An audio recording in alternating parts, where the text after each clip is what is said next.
right. Back on another episode. You're already accepted. A community rewatch. We got Origins of Vampire Mythology as well as Virtual Systems Analysis. Virtual Systems Analysis. Fun time. I have a lot. I have notes on the sound design of that episode. I really appreciate it. So okay, I don't have notes on sound design. On which one? On the virtual systems. Yeah. But let's see. Origins of Vampire Mythology. Yeah, so Britta is in love with the boy. She's in love with the boy. He broke her heart. But he's a carny. yeah. I thought like the so after watching this episode, like Blade was like, okay. Blade. So my progression into like, oh, this is what girls want me to be has like changed over my life. So like it started with like when I was like age 2 to like age like 8 or 9 or pretty much age 10. I was like, girls want me to be a cute Hispanic boy. Okay, so darn it, I'm already out. So this is not going to work out. And then from like age 10 to age 14 or probably age like 16, I'd probably say an athlete. that was the Justin Bieber stage. So I was like, so you're a pop star. Yeah, I gotta be cool, confident, and have the swoosh And hair boyish and be charm. white. Dang it. Right? But I am white though. Allegedly. You can't prove otherwise. Oh no, wait. So like 10, that was 10 to 16. And then 16 to like into college, really probably 16 to 19, maybe 16 to 20. It was, yeah, let me be an athlete. Let me be Fit. cool, confident, and fit. Right? Right. The guy who can do a backflip just standing up. Yeah. Like Sammy Fields. Which isn't one of our friends. Oh, yeah. It's not. Yeah. There's nobody named that. I just made that name up. But then post like 20 to whatever age I am now. At least 20 years old. Yeah. Between 5 and 60. Yeah. Now that I'm with her man. But like now it's turned into something like Blade. Where like, oh, okay. You Well, don't have to prove now that I'm anything? married, it matters less. But like, in terms of like what women want out of a guy is someone who's cool, confident, and really like Self-assured. self-assured of himself, like or self-assured, like. And so what Blade gives off in this episode, like, I understand, like I can understand why a woman would find that appealing because like. Not in a like homosexual way. No, but like it's I understand the appeal. Like right. in a clear the like only thing that my mind thinks about is Sue's show from Parks and Rec. I mean, we made that reference last episode. So it like I have to fight through those layers of like disdain to get to that. But I do agree that there's not that like neediness, right? There's not that need for validation. He's like, well, if you don't like me, like that's unfortunate, but yeah, right. It probably would take me I mean, I'm not making this as a joke. Like I probably would, like my brain would have to change to be able to do that. Cause like, I'm kind of like Jeff where I'm like, man, like what, like you've seen that before, like Pete Davidson, like what do people see in Pete Davidson? Is it his charm? It's definitely not his looks. Pete Davidson has this. He has this, right? It's that because I've asked my wife, I've seen videos, I've studied this. I've done the research. The art of the Pete. Yeah. Like he's cool. He's confident. He's funny. Like, right. He knows himself. He's funny, and yeah, he's tall. He's above average height, which helps. Which girls love that. Yeah, he's 6'1". Yeah. Marry me. Have my 6 babies. what? Oh yeah. I'll have your children. Yeah. If you come up to me, knock on my door, and you're taller than 6 foot, I want your last name. I won't even hyphenate, just last name. Yeah. Yeah. I am obviously the person in this podcast who talks about relationships the most because I don't have one. And I'm like, yeah, Christian, you need validation, right? In a lot of areas of my life, not just dating, but and it's something that it bothers me because on the one hand, I'm not the only guy who deals with that, which is reassuring. But on the other hand, like, dang it, other guys also have my problems, so I'm not unique in that. Like, I can't use that as like my rebound story. I remember in college, Ethan's significant other, who shall remain. I mean, she's been on the podcast. I don't know. Yeah. But Kayla was like, say it. Kayla from episode 20. Okay. Right. It's gonna be pretty crazy if she actually was on the 20th episode. I'm gonna have to look that up later. But she was like, "Oh, yeah, girls don't really care about like how fit you are. Like, it's okay if you're not super muscular. Like you don't have to be super athletic, and girls like they're not. That's not really a concern that they have.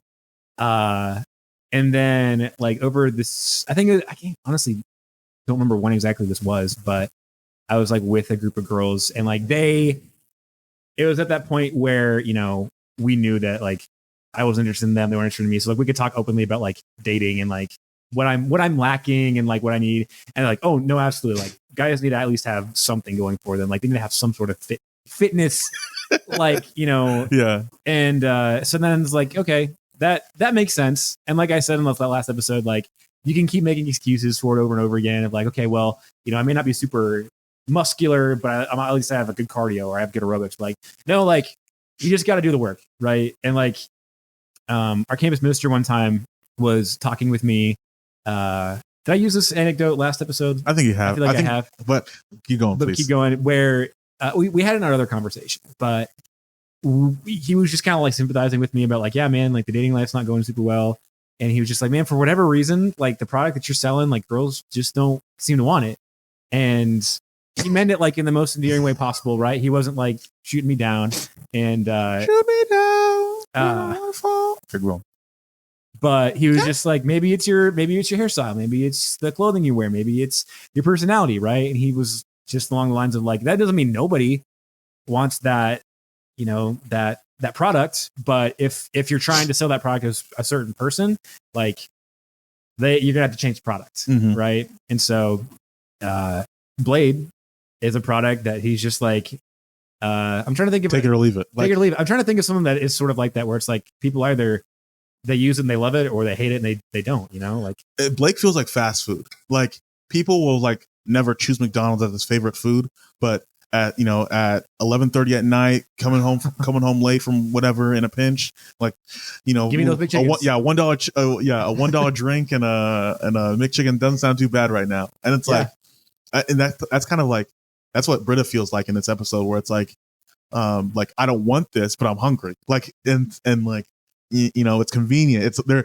everyone. There's always a McDonald's 2 minutes away from you. Like goodness, like I love though that Britta dated a carny, like, and he even makes that joke like some things are funny because they don't make sense, but this is not one of those things. You remember, Ethan, whenever we didn't realize that Kearney, Missouri was a place, and there was that advertisement for a concert that was at a church in Kearney. They just said the Kearney Church, though. Yeah, we thought that was just the funniest thing ever. Like, it's a church for carnies. Carnies. I don't think we even really knew what a carny was. No, it was just kind of like a funny, like, oh, it's a short guy with a chest full of hair, or something like that. Yeah. Okay, so diorama question for the day is going to be, we don't have to get to it right now, but it's going to be like, what, like, okay. What carnival job would you want to have? Or like, okay, you're dating somebody, what non-traditional job would you be okay, like, with that happening? Like, content creator. No. Yeah. I've thought about this. I mean, because I'm the most likely to actually have this happen. Yeah, we don't have to hit this right now. We can finish A+, but I'll come back to it. Did you have an A+? I haven't really talked about him yet. I mean, this episode is fine. Blows. It's not that funny, really. There's one line that made me chuckle, though, which is when I think Britta's talking to Annie, maybe, and she's like, "He's working the BB gun duck shooting gallery. I guess he finally got that promotion." Yeah, that was hilarious. And it's such the offhand delivery. Yeah, perfect. She's not being sarcastic. She's just like, "Oh, he got a promotion. He's the duck guy. He's in charge of that. It's what he wanted." Like she does, like she's proud of him. Yeah, and she plays that like, okay, she plays that I'm the cute girl with the loser boyfriend so well, right? This, yeah, where it's like, oh my goodness, if you could just see like, how awful he really is. Yeah, like he's an assistant manager at Arby's. Like I can't tell you how many times like I've had that conversation with that random girl, like at times like, oh yeah, he actually runs like his own cryptocurrency. Yeah, like runs the what's it called? The worship team for our church. Like it's like, is that a paid position? No. Like is that what he does full time? Yeah. Like yeah. like there's so many of those where it's like, okay. It's kind of like in high school where people start dating like their freshman year, and then by like junior year, both people are completely different from where they were. Yeah, and some people sometimes they're still together, right? Or whenever your crush in high school starts dating the town drug dealer, and you're like, you deserve to be with somebody better, like me. Yeah. Like me. Well, okay. I remember my first job. Legally my first job was maybe working at a Pizza Hut, and it was like there was this girl that like she didn't work there, but she was dating one of the guys who worked there, and like she was like I think was like an ag student here, or like at the college that we went to. Allegedly. Like yeah, pretty smart, pretty good head on her shoulders. Yeah. Like worked hard. Like she was going places. But this guy was just an absolute deadbeat. Exactly. This Yeah. I mean, he was a delivery driver for the past 6 years at this Pizza Hut, and I'm like, Not even a student. yeah, not a student, had bad teeth, had a weird body. Like I'm like, huh. Must But- have a huge bank account. But I mean, she was madly in love with him, and he would talk trash on her, and like not too bad, like nothing like Like he wasn't head over heels for her. yeah, like he was with her, but like he wasn't like the best, like or whatever her name was Right. the best, like Margaret. yeah. Maureen. I said Maggie, you came from No, I had a friend in college who was literally like case by case. Mhm. Somebody she started dating like in high school. During our freshman orientation, it was funny because I didn't realize this at the time, but she brought her boyfriend with her, and he was in like our orientation group because she and I were in the same major. And our orientation leader asked him a question of like, oh, what are you looking forward to most about coming to this school that we allegedly went to? And he was like, oh, I'm just here for my girl. Like something like that. He's like, I'm not actually going to school. yeah. And I just remember thinking like, man, this girl is so cringy that she brought her boyfriend with her. Mhm. And I completely forgot about that. And then after we became friends, like it clicked because she was talking about whenever he went with her. Mhm. Oh, you're that girl. Exactly. That's the guy. And That loser. Yeah. because this girl like and this has nothing to do with the story, but she's very very very intelligent, very beautiful. Like she is like stellar. Like any job that she goes into, she puts 110% into it. Very caring, very thoughtful.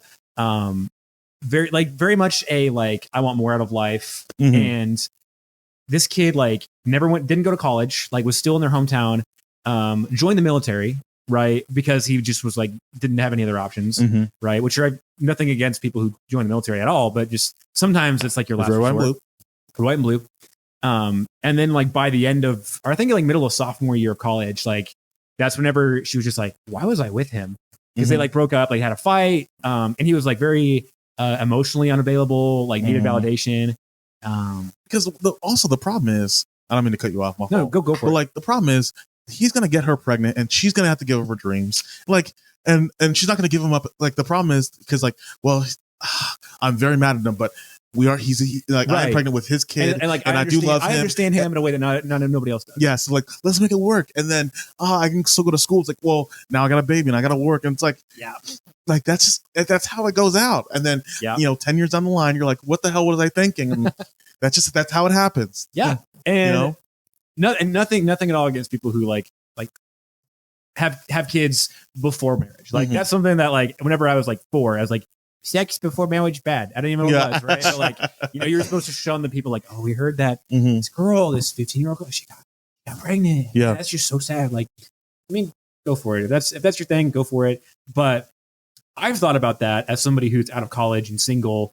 Like by this point in my parents' lives, I think that they were, Ethan, help me out here. I don't think that they were married, but I think that they had met At at 22 because they got married. at 22, my mom was 21 when they got When they married. got married, right? But like, and we were talking about this. Like, they were married for 4 months before Ethan was conceived. Aw. Like, Ethan was You don't talk about that. That's weird. allegedly Ethan Gross. was born a year Yeah. after their anniversary. I don't think Ethan was actually even conceived. I think he Right. was just a I just thought. existed. He's Yeah. an abstract thought, but I'm nowhere. I'm no one. You know. Who's Ethan? but I'm just like, Yeah. I'm a synthezoid created My chair by over there. Elon Musk. where was I going with that? Oh yeah. But at this point in my life, if I were to have a kid, right? I mean, I'm not in a position and I don't plan to, or have the ability to do that. But if I were to be a dad at 22, Little sperm. like I think what would happen is I would grow to resent the person who had the mother of my child and my child, Mhm. because like I was supposed to be somebody. I was supposed to go places. I was Everything going to be a changed. doctor. I was going to be a doctor. Now look at me. And this is again, it's nothing against people who like have gone through that. Like this is me. Like this is like a heart problem that I have. Like I think being a father is a very like noble challenge. Like being a parent is a noble challenge, but I'm like I think for myself to be lucid and to have any level of self-worth, like this time in my life, this like early 20s page, like I need to be at least somewhat independent. Like Mhm. I need to experience things and to learn and to have a perspective on life that I feel like if it is one of those kind of like, forced relationships and you're like, oh, we've been together since we were 16, like you missed out on that time of life. Like you could just, your entire adult life or your entire grown life has been this person, right? And so that's my 2 cents on that. Back to And that's all there is to say about that. Yes. Back to themes though, like I do want to, I like the idea that Shirley brought up of like, oh, there's just a guy that like she said every woman has like a guy that like she like that they're addicted to. Mm-hmm. Is like a very fascinating idea, and like I think an idea that I've seen play out like with different scenarios in my life, just with people and friends and stuff like that. So my wife, one of her friends, is struggling with that right now. Where like the guy, they were actually engaged. The guy broke up with her. Like we're engaged in love. Broke up with her. He actually went on to date somebody else like in these past 2 years. Right. And she just went on a date with somebody and he found out about it, was pissed, called her out. But every girl has a guy. And I feel like that rings true. I mean, this, we can also cut this, but how many young adult, like 18 to 22-year-old girls who are like emerging into their faith in Christ, how many of them said like, I put my worth in boys and I went through this breakup and like, and like, yeah. What's more than 100%? No, but, no. Like how many come to Jesus moments have there been because of a boy? Mm-hmm. And like, I saw a post the other day. It was like a Christian page or whatever, and it was like the caption was like, "You prayed, let him use you," and like God didn't mean him. Like, let him use you. God finding the next person to use to hurt you for character development. Yeah. That whole thing. Oh, I think what it boils down to, because I'm also guilty of this, is like, man, I thought this was the person that I don't know as much as I think I do, and I don't know what's best for me, and God does, but everybody wants to be like, yeah, I was just in this broken time. No weapon. So agreed. Cut that. Nah, that was good. That's good work. Good. So really, the only A+ that I had for this episode. I'll be honest, this didn't keep my attention very long, and I think I started playing Red Dead after a while. But I think the funniest joke was whenever Annie was like, okay, I'm going to go check on your text message, like to see if your mom's dying. And she like walks to the drawer and like starts to open it. And then Britta like reaches in and grabs the banana. And it says, you're a lying junkie on it. Like that's just what, it's just a still shot of that. The fact that I think the funniest part of that is whenever she's like, why is there a banana in here? Turn the banana over, Britta. And she just turns it over and you see it. Yeah. Because then Britta also like manipulates her to be like, you're like a sister to me. Mm-hmm. And low. That's low. It's low. And it's indicative of like how people who are like in such a bad way that they manipulate people that they care about. Damn. Right. Britta's the worst. True. So our A+. I had my A+ was the BB gun quote. So A+, or sorry, diorama. Diorama question is like, so you're dating somebody, what non-traditional job would you be okay with them having? Like being a carny? Right. I would think, so my first answer was like, oh, like a drummer for a band, but like that's too cool. So I'm like trying to think of like, what would I actually Jen Ledger from Skillet changed the entire market. I'm awake. So hang on. So the question is, which non-traditional job would you be okay with it? So I mean, that's interesting. So if you have a spouse, which I'm not indicating whether you two do or not. Are you saying like realistically or just like hypothetically? Kind of hypothetically, I was kind of leaning more. So like my answer would probably be like something like, well, I work with sewage, like, or like some sort of like sewer line person. Like garbage lady. I mean, that's a whole plot from Frasier. She got that. Yeah. Yeah. Ross dates the garbage guy and she's ashamed. But I would say we can cut this if you guys. That's for me. That's not really a good one. I couldn't think of like a. Really I'm really the only person who can answer this question, I guess. I mean, fair. There was a girl that I courted who was in the Air Force Reserve, and she was a MP. And I'm not trying to even like set gender rules of like women aren't supposed to be in the Air Force, but I was like, man, as like a kid, I always thought I was going to be the one in the military, and like I was going to be a veteran. So like it was a different approach to like relationships because like, oh, like I'm not the aggressor. Like, Yeah, you know what I mean, right? I'm not that guy in a relationship. But you're not that guy, pal. Trust me. I think profession also kind of couples into just the idea in general of like if you try to control your partner, like it's not going to end up well. Mhm.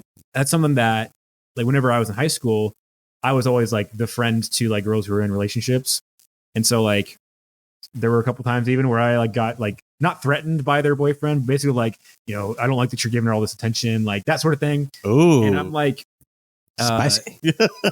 I'm like, I want to get to a level where I can trust my partner, Mhm. but also like, it's sort of like the whole thing of like, don't eat meat offered to idols. Like you have to realize that these guys, like if they are your friends, like some of them deep down, they want you to break up with me or break up with your partner and like date them. Mhm. Right. And it's okay if you don't have that perception at all. Like, oh, well, I'm not going to do that. But like, it makes you feel, I don't know. It makes me feel powerless in that scenario. And that's something that, again, me being the single one in the podcast, like I'm kind of working on that and learning that, you know, you have to trust your partner. And if that is a person like who's going to like give into the extra attention and break up with you, like you're not supposed to be that person. Right. Mhm. So to answer your diorama question, military police, I'm okay with that for sure. Let's see. Leading the class, I just had Annie. The reason I picked Annie was because like I felt like there haven't been a lot of situations like this where like she is very inconvenienced by her friends in this episode where it's like she probably doesn't want to watch Blade, but she'd rather do that than like handcuff and like babysit what's it called, Britta. And what's like it called? Yeah, what's her name? What's her face? Oh, Britta's in this? Yeah. I loved you in. Yeah. But like I just think like Britta doesn't even really ask her. She's like, I need to stay at your place. Here's my phone. Like, right. Do all this. And it's like, okay, this is a weird place to take it. And you guys might 100% disagree with me. And like, but I've never been in situations like, okay, so I remember hearing like from friends or whatever that like, one of this guys, I was like in his wedding. He was like talking about this one night where it's like, oh man, like I was out with some friends. I got hammered, and then my friend had to like sit by the bathroom with me and take care of me and like drink, feed me water and like stuff like that. And I'm like, this is just me, and I'm probably like, and again, this is me just talking like, oh, whatever. But like, if I was in that situation, I'm like, bro, I'll put you on your bed. Like, I'm not gonna, I'm not your babysitter. I'm not baby. Like, this is your decisions that like you decide to do, and like, I don't care if you had a rough night or whatever. Like, I'm sorry, I'm not here to like. I'm not going to be a nurse for you, like without getting paid. Like, you know what I mean? Right. Like, from personal experience, it's not fun.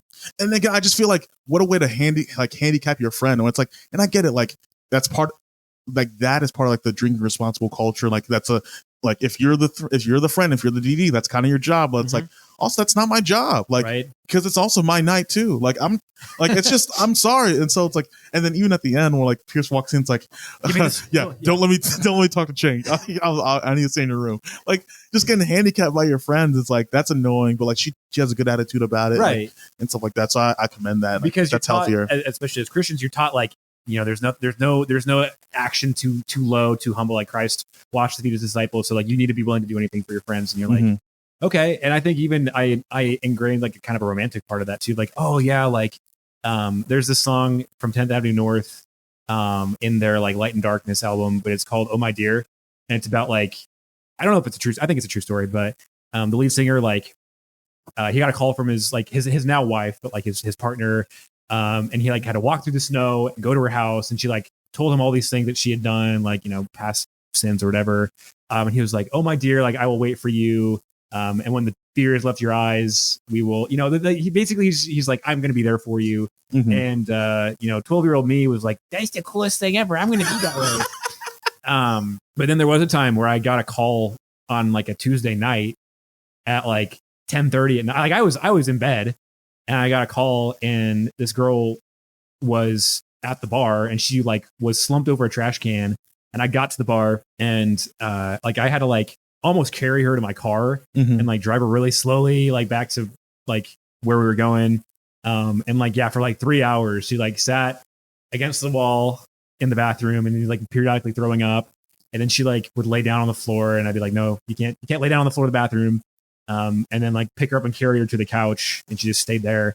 And I was like, this is not this is not romantic, Mhm. right? This is like a person who made destructive decisions, and I don't want to be the person to just bail her out all the time. Mhm. And so like you don't feel guilty about being at that mindset. Like it's one thing to be like, oh yeah, I care for my friends and I'm gonna look out for them, I'm gonna DD, but like the enablement of that is interesting. How about y'all? Who's y'all's leading the class? I said Troy. Mhm. I did as well. He doesn't.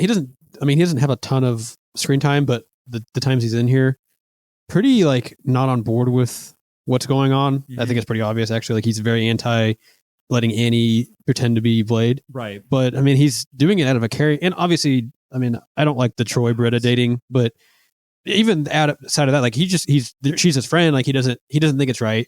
And just, I mean, he really shows a lot of maturity in this episode. I feel like, Agreed. and so I think he just realize it. If Britta wants something that's going to be destructive to her, it's like as soon as you say something nice, then she's going to just snap out of it. and then you're like, well, I wonder what he said at the end, because you kind of get that whole like Britta realizes that Troy was the one that sent the nice message, right? And then you're like, oh, I wonder what was in the teapot note, or like what was in the text. But I mean, that's probably better left unsaid. But I mean, it's a wholesome end to the episode, which is honestly otherwise kind of boring and forgettable.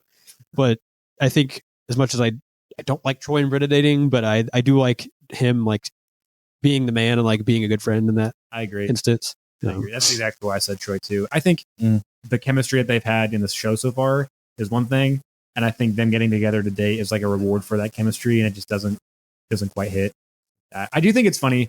Kind of extra credit into my marks and my final thoughts. That they use Blade, like the movie series Blade, as kind of like the running joke, because like that's kind of a testimony to this episode that like the Blade movies were in that weird period of superhero movies where like they existed and they weren't great. You know what I mean? Like the first Blade came out 2002, 2000, I 2000? think. Yeah, because I think like, it was like. Go ahead, actually. Because technically, for a while, Blade was the oldest like Marvel movie, or you know what I mean? Yeah, it was like the oldest of like. Well, technically, I want to say it's like the first. It's the actual first Marvel movie with a black lead, right? But yeah, so there's also like the first Spider-Man came out in 2001. X-Men came out in 2000. But there was like they made movies before that, didn't they? Wasn't there like a Captain America movie that like bombed? a TV one? Yeah. Yeah. But like I remember people were talking about like whenever Professor Xavier came into the MCU, like that made them the oldest MCU movie for Spider-Man, like Tobey Maguire. But that whole like kind of couple of like 2000, 2008, right? Honestly. But like you had like the Ben Affleck Daredevil movie. You had the Halle Berry Catwoman movie, which is more DC, obviously.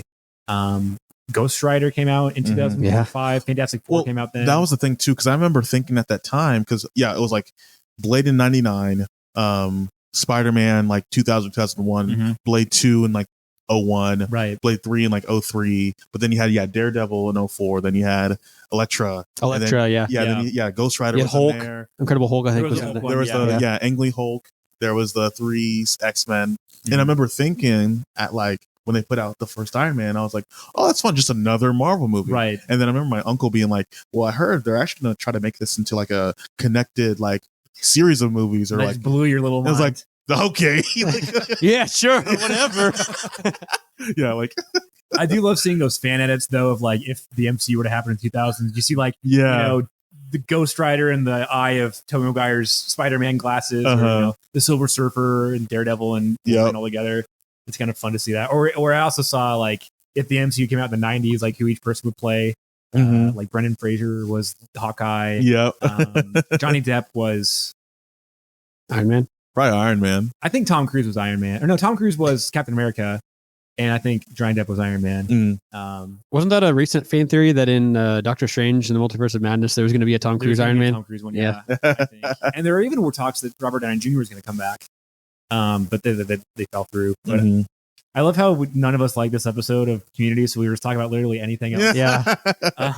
So that's my final thoughts. I'm going to give this a early 2000s Marvel out of MCU. So that's my rating, and you guys can go ahead and keep talking. But that's kind of me. That feels right. I gave it a 7 out of 10. I think the themes in this are stronger than the actual episode themselves. I mean, I spent like 10 minutes talking about the themes, so I'll give it a 7 out of 10 and just end it there. Yeah, that's a solid point. Like the themes are good. Right. The execution is bad. Mm-hmm. I mean, it's not a super funny episode. I'd say the most enjoyable part is just the Chang and Pierce, like 2 minutes we get of them.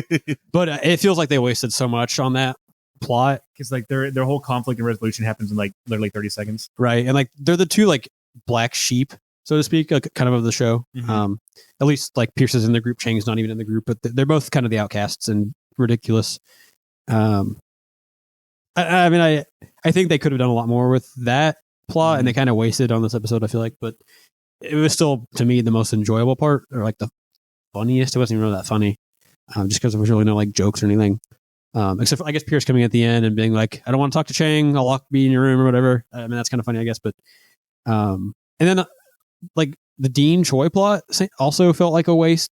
Like nothing happens. Why is the Dean there? And I know that's like, ow, hurtful, but that's the joke. But I mean, really, like, yeah, why is he there? Because at the end he has like, hey, Troy, you should join the AC repair school. No, okay, I tried. Like, what's the point of him being there? Because obviously that's kind of an important plot of season 3, like of Troy joining the AC repair school. So I feel like they could have used. I don't know. I think they tried to cram too much into this episode, and but none of it worked for me. I just wasn't a huge fan of it. So I think I said, I don't know if I said my rating, 6.5 out of 10. Ooh. I'm actually going to knock it down to a 6 out of 10 now, just because I feel like if any episode can make us talk this long about anything else besides the episode, it shouldn't be either this one or the Schmitty episode. Yeah, the Schmitty episode. That one's always going to be the worst. I don't know what I gave that one, but it was pretty probably sure too high. like the second lowest compared to that you've given for any of the. I've given a few 6s, I think. I need to go back and look. I need to plot them out. Yeah, we can just have an episode where we just review everything we've talked about in the episode. This one doesn't really suck like the Schmitty one or like some of the other ones that are just like bad. Mm-hmm. This one just isn't good to me. It's filler. Yeah. It's a kind of a forgettable one. So I had forgotten about it before I watched it. I was like, oh, yeah. Weirdo. Let's move on to a better, I think better one. Better, not on the tier of like paintball, but it's still, I think, better in my mind. Virtual systems analysis. It's not a bottle episode, really, but it kind of is. In a weird It's a weird bottle episode because it's technically taking place in like one setting, but it also at the same time isn't, because they're like traveling to the different areas because Abed and Annie are like simulating mind travel in the Dreamatorium. The only A+ I had from this one, it's a fine episode. Again, I didn't laugh that much, but I do enjoy like Abed like impersonating people, like how he impersonates how Troy talks, and like how Britta would talk, and then the owner coming up be like, "I hate Die Hard," and then that actually shows Britta and Troy, and the owner actually does come up and talk about how much he hates Die Hard, which is funny. I just love like Abed impersonating people, and like how he like it shows him like running back and forth to be the characters. Right. A fun little touch, and it's a fun like insight into Abed's mind and like how he perceives people. And then Annie, like where she's trying to pretend to be Abed. She's like, meta TV shows, and it's fun that they like have that awareness of each other and of other people. Like, it's a TV show, but they So the graphics in this episode were great. Like, just even like as you said, like how Abed was switching between characters, but they'd even take the time to show like a little bit of orange, like that kind of keeps you remember, like, oh, this is actually happening, like just as they're conversing. Well, like in the hospital, or is it Greendale Hospital, as they call it, whatever. Like the tint of the screen has changed to look kind of like a soap opera. Yeah, which I just great cinematography. I feel like to kind of make it really feel like you're in an imagination of like a simulation TV show. And with that, like when Abed was switching between characters, like the actors, Donald Glover, Jeff McHale, Gillian Jacobs, they sounded like 10% Abed. Like they sound like themselves, but also like Abed being them, though. Yeah, exactly. They're talking like Abed talking like them. Yeah. So I like just that little bit I just thought was great. And like how when he would switch between characters, it would start as Abed voice, but then it would switch to like Troy's. And so they could have just done it where it was Danny Pudi just dubbing over them, but they still had the actors voicing it, but talking in the same cadence as how Abed thinks those characters talk. Yeah. Kind of like an Ant-Man whenever Michael Pena is like, this guy who's like, do this adventure. Yeah. Which honestly would have been just as funny, but the fact that they had their characters kind of pull their weight in the episode is kind of cool. Yeah. And all those actors get a credit. Yeah, exactly. That's all they really do. Like, I mean, we don't see really Pierce at all, except for like the talking about sitting on his balls at Yeah. the beginning. And then, can I just say, I don't know what the hell's going on. Like, Abed even throws that in there in one of the scenes. Yeah. Do you guys have any A+? Not a ton. I think kind of like you hit on it at the beginning of our discussion that it's not necessarily like a quote episode or like even just like a visual feast, kind of like the documentary one was. But I think for, people who have been invested in the show for 3 seasons and they understand the group dynamic, this is it's a rewarding episode because you're looking into like, okay, here's Annie and she just wants to like check on Abed and she's sort of like reluctantly getting pulled into this simulation. You see Abed who, for these first 3 seasons, it's been sort of like a harmless, risk-free, kind of trounced with Troy. And now that there's this other contingency in the place with Britta, he's threatened. And I think really every time I watch this episode, I think kind of the go home moment when Annie finds, Abed in the locker. He's like, I spent a lot of time here in junior high. This is where people always put me whenever they're tired with me. And this is kind of where I think I'm going to go because I never amount to anything. And she's like, dang. Yeah, he's like, I never make a what's it called? I never make $1 billion website that helps people have sex. Like, right. I never like have a star or never get into Sundance or any sort of dance or skip dancer. Right. Like, he's like, what is it? Troy makes like jumper pants, but don't tell him. In 2019, he needs to come onto it on his own or something. Yeah. That would be hilarious if they used that in the movie. I know. I was thinking about that because it said 2019, right? It'd be such a throwaway line, right? Yeah. Is it supposed to be set in 2019? Have they talked about the that? movie? Oh, I don't know. Oh. But I mean, like the fact that we're now in 2023. Oh, right. It's like, I mean, I would assume that the movie would take place 10 years later or whatever. Right. They would reference it.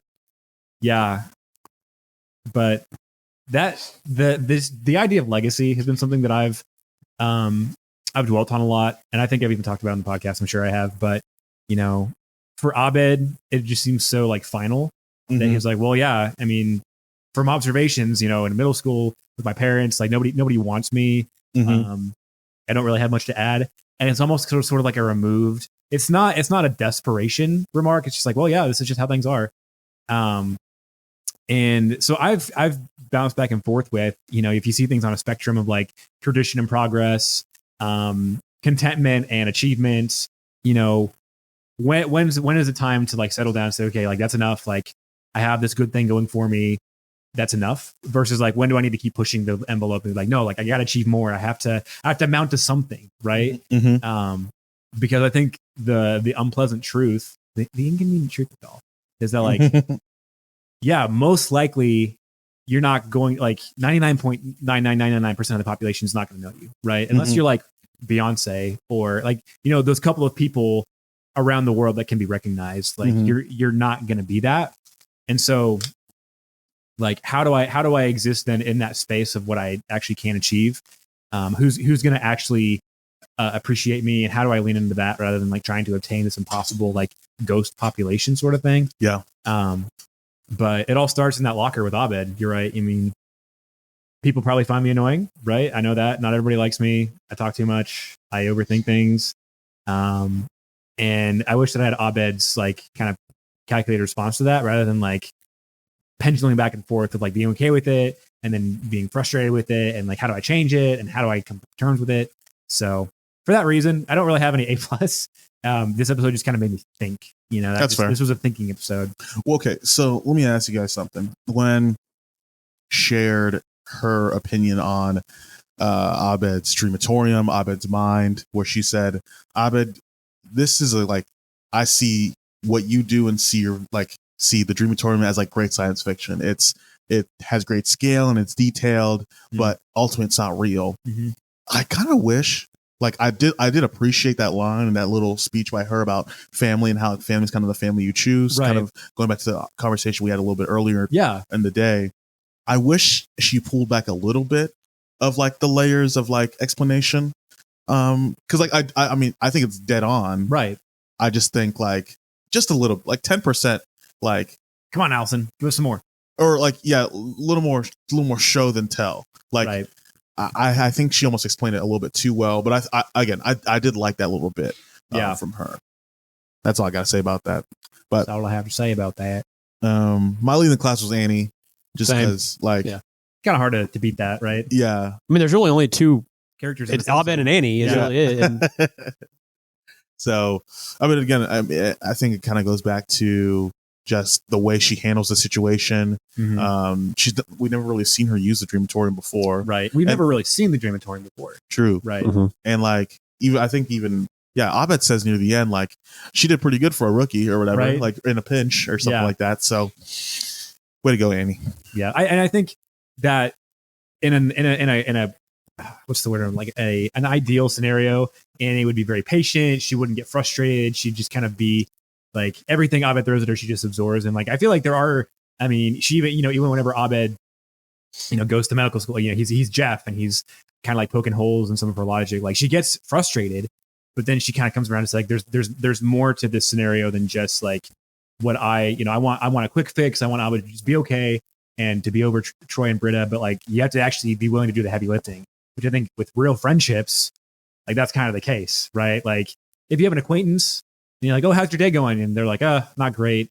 And you're like, oh, well, that's not what you're supposed to say in a conversation. You're supposed to like, oh yeah, everything's fine. Cause now I don't know what to do. But with a real friend, you're willing to like kind of dig through the crap, right? And then figure out how to square away what's going on. And so I applaud Annie for being a good friend for sure. Yay, Annie, good person. You get the A+ for today. Or we get the lead in the class for today. but I'll give her an A+ too, I guess. Sure. But for final thoughts, do you guys have any extra credit? I guess. I didn't get anything. So I didn't either. Final thoughts. It's not a very funny episode. Really not one that's. It's not meant to be. It's meant to be funny, but it's meant to think. Like you said, Yeah. it's a good. And so I mean, they didn't have to do this episode. Right, Like yeah. it's not necessary, Mhm. but they did it, and like that could be a risky thing if they Mhm. did something they didn't need to do. But I think they did it well. I think Dan Harmon. I think they really handled it well. I think just having it basically be Annie and Abed, who are, I mean, two of the best characters in the show, anyways. Yeah. And they get to kind of. There's no other subplots. There's no like extra Cutaway pure subplot. chain, Yeah, cutaway thing. It's simple, but it really works, and a really good like 22 minutes or whatever of like insight into both Annie and Abed as like characters and seeing them grow even more. Which is, it's just cool to see. And I love the characters anyway, so they also make it interesting. It could just be a really boring, like, oh, this is what friends do. But they actually make like Right. showing the Dreamatorium and stuff. They still make it like entertaining to watch. It's I think your episode within the realm of community. Correct. Yeah. Mhm. So I get 8 out of 10. I mean, again, it's not funny really that much at all, but I just think in terms of making you think, I think for wholesomeness, it's not one I remember, Mhm. but I'm glad I watched it again. Like I was enjoying it when I watched it last night, just for seeing the dynamic between Annie and Abed. So And it'd be weird to watch this episode being filmed. Like, okay, and action. Like, Danny, please over here. Then Danny's over here. And like Annie just has to stay in the corner, like trying to understand it. Like on her, like it's Right. all, and Mhm. cut. yeah. Yeah. Like, it'd be so interesting to watch. Right. this Enter being Jillian. filmed. All right. Yeah. it kind of feels like a.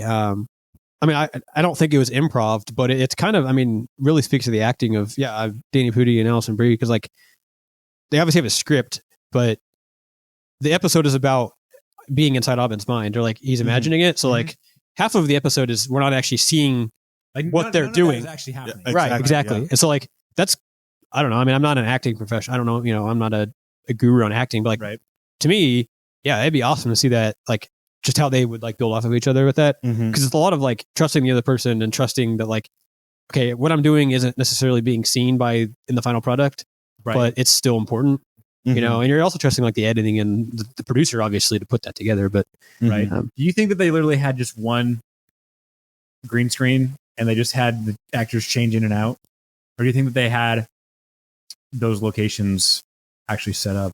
I mean, I think in some ways you kind of had to, like with a restaurant for sure, but Yeah. oh yeah, I mean, I think they Yeah, had the I scene set The up. latter. Yeah. Yeah, in terms of how they like edited Abed going into, I don't know, but yeah. yeah. They actually had Danny Pudi enter the body of, right, yeah. actually, no, probably shouldn't say that. Inseminate. No. You know, guys, this is kind of hard to give a ranking to, because like I said, it's not a necessary episode, but I'm glad they made it. Mhm. It's not necessarily a funny episode, but it does that. So in the frame of like my silly, unnecessarily complicated ranking system, I'm probably gonna have to give it a Community season 3 out of Community season 2. Okay. Like we've kind of ragged on it, like, oh, this is when things go downhill. But I think that this episode is meant for people who like the show. Like, I don't think if you were to watch this the first time, Oh yeah. if you were like, this was the first time you tuned into NBC, you probably wouldn't have really known what was going on. But that's probably most of the episodes as well too. But I can appreciate the dynamic of it all and just kind of the implications it has for the rest of the series for sure.